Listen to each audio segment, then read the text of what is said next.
キャッツテールの看板バーテンダーリオナ。私のギャラはすっごく高いんだから。耳と尻尾はアクセサリーなんかじゃなくてカツレン一族の血統の象徴よ。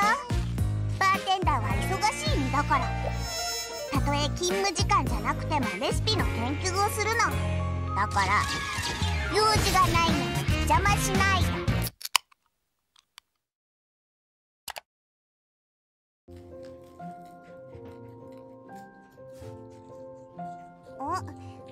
あなたお酒を飲みに来たわけじゃないの？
よーし、きれい。